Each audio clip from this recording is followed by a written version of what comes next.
Welcome to Sawa Tutorials.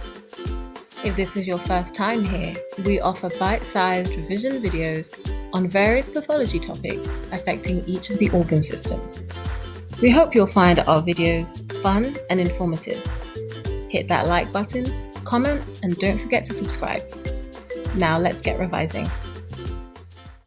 Today we'll be discussing two interstitial pneumonias, Desquamative Interstitial Pneumonia and Lymphocytic Interstitial Pneumonia.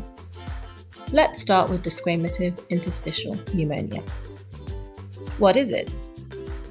This is a rare chronic lung inflammation affecting smokers.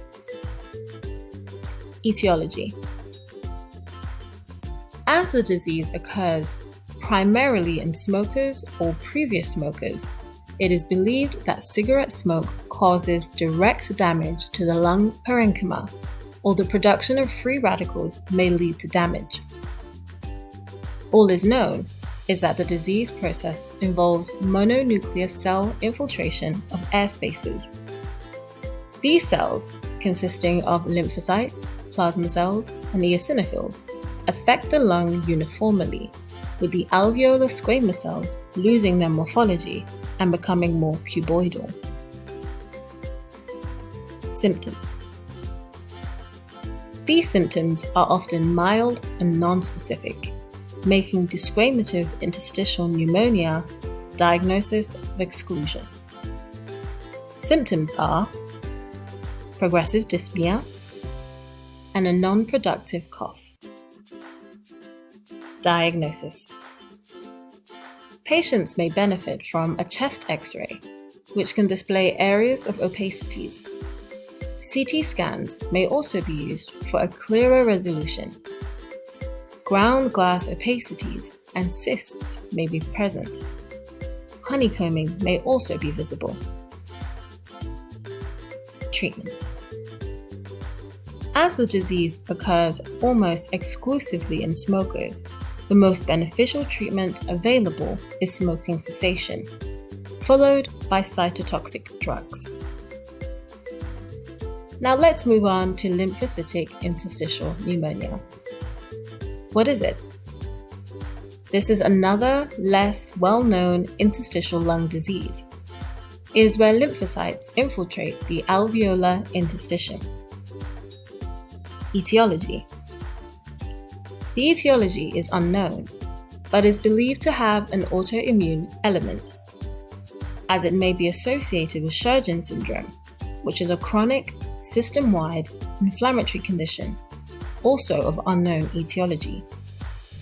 Lymphocytic interstitial pneumonitis is also associated with HIV and pneumocystis infection in children, or another viral infection, such as Epstein-Barr virus.